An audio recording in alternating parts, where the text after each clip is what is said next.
Você sabia que no Brasil o rádio começou em 7 de setembro de 1922? Pois é, a primeira transmissão radiofônica no Brasil foi na comemoração no centenário da independência, na cidade do Rio de Janeiro, então capital do país, quando os primeiros aparelhos transmitiram a fala do presidente da República, Epitácio Pessoa, inaugurando a radiotelefonia, rádio feito por telefone. Ocasião do primeiro centenário da proclamação da independência de nossa adorada nação. Eu comecei a ouvir rádio nos anos 50. Nenhum de vocês era nascido, né? Foi o primeiro rádio, chegou lá no meu povoado, ele era um rádio bem grande, tocada uma bateria, quase do mesmo tamanho do rádio, acho que vocês não alcançaram. E ela era recarregável. Você colocava na casa de farinha tinha uma roda que girava para moer a mandioca e fazer a farinha, e lá a gente carregava aquela enorme bateria. O engraçado é que a Rádio Sociedade do Rio de Janeiro, hoje Rádio MEC AM 800 kHz, só começou a operar, de fato, em 30 de abril de 1923. Ou seja, 7 meses depois, com um transmissor doado pelos nossos irmãos argentinos. A partir daí, aprendi que as primeiras emissoras eram clubes ou sociedades de amigos, em geral, nascidas da união de curiosos, encantados com a sensacional novidade. A Rádio Sociedade da Bahia, PRA4, é a quarta autorizada a funcionar, mas a terceira a entrar no ar em 24 de março de 1924. A curiosidade de saber quem estava conduzindo o programa era muito grande. Só que naquela época nós não tínhamos as ferramentas que são disponibilizadas hoje. As redes sociais, etc. e tal. Então você ficava apenas na curiosidade, desenhando o radialista através da sua voz. A partir daí, aprendi que as primeiras emissoras eram clubes ou sociedades de amigos, em geral, nascidas da união de curiosos, encantados com a sensacional novidade. 10, 15, 20 anos atrás, era feito com o uso de fita cassete, algumas rádios utilizavam cartucheiras e também o disco vinil. O computador não existia na época. Eu passei uns 30 anos assistindo rádio. E era uma coisa muito boa. Nossa, assistir um rádio, aqueles programas, né? Muito gostoso de assistir. Só 10 anos depois, iniciou a era comercial.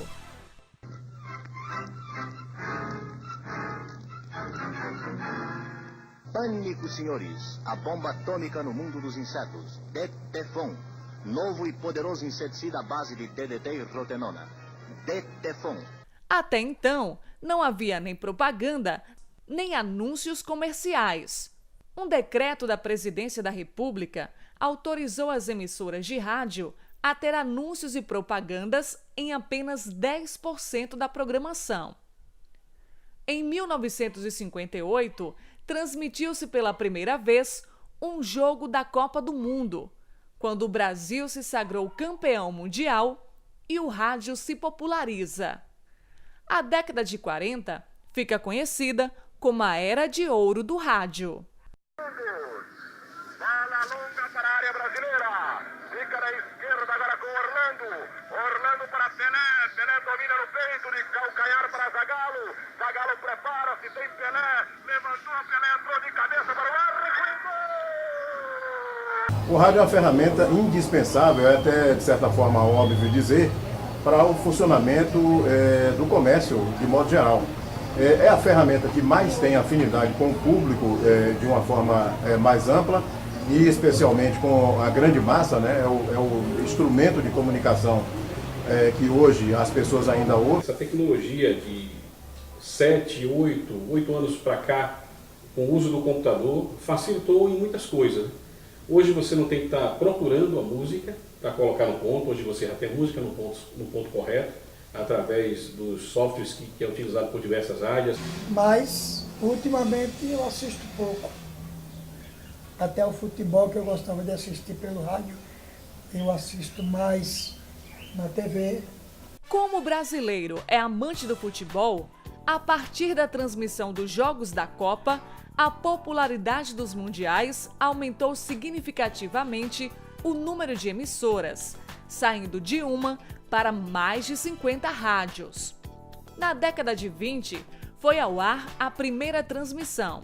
Na década de 30, o rádio se estabelece. De fato, ganha corpo na década de 40 e se consagra em 50, com a transmissão da Copa do Mundo, quando o Brasil tornou-se campeão e Pelé, aos 17 anos, o rei do futebol. Todo brasileiro, além de você ter uma ideia, em uma roça, todo mundo tinha um radinho de pilha. E aí corria para o radinho, colocava na orelha, sintonizava ali o rádio e tinha acesso às informações. Com a chegada da TV, o rádio sofreu grandes mudanças. Os artistas que faziam novela e programa de humor migram do rádio para a TV e, para ocupar esse espaço deixado por esses artistas, o rádio amplia a programação musical e os serviços de utilidade pública. A mudança foi que a TV ela era mais para a elite. Então nem todo mundo tinha acesso. As pessoas tinham que se reunir, ir para a casa daquelas pessoas que tinham uma aquisição maior e ali assistir uma TV. A história do rádio brasileiro foi marcada por diversos períodos de mudança, adaptações e também por crises de tempos em tempos. Houve, mais uma vez, a necessidade de incorporar novas tecnologias para preservar o espaço midiático e de manter a sintonia com todas as transformações sociais, econômicas, culturais e comportamentais registradas durante todo esse tempo. Olha, com a nova tecnologia, muitos comentavam que o rádio ia sumir com a chegada da internet. Pelo contrário, a internet veio somar com o rádio e também com a TV. A chegada da tecnologia, do computador, dos softwares, enfim, veio a facilitar, tanto para o locutor, tanto para a parte administrativa. A rádio em si só veio a crescer. Tem divulgação na internet, divulgações através de Facebook, tem as lives do Facebook, a gente utiliza hoje também o Instagram e tem o WhatsApp, que é a maneira mais direta de contato hoje com o ouvinte. O tocante a fortalecer o rádio, deixar o rádio mais dinâmico, mais atrativo e mais próximo do ouvinte, são ferramentas que, no meu ponto de vista, só contribuíram para que o nosso rádio se torne a cada dia uma ferramenta das mais importantes, das mais significativas para o fortalecimento de toda a nossa sociedade. Nós temos o mundo na palma das nossas mãos. A internet é uma ferramenta fundamental, fantástica e ela é imprescindível. Nós hoje não podemos mais viver sem a internet. Em relação ao rádio de hoje, do ouvinte acessar através das redes sociais a programação de uma emissora e conhecer o locutor, ter a oportunidade de conversar com ele em tempo real, trocar ideias, passar mensagens, pedir música, contribuir para o seu programa, isso só fortaleceu o rádio, só enriqueceu o rádio. Eu passo a maior parte do tempo na internet. Eu assisto rádio, tem um radinho aí, eu assisto, mas não lhe nego, assisto muito pouco porque eu tenho a família, né? E aí eu passo o tempo com o celular, interagindo com eles, com os grupos, com os amigos.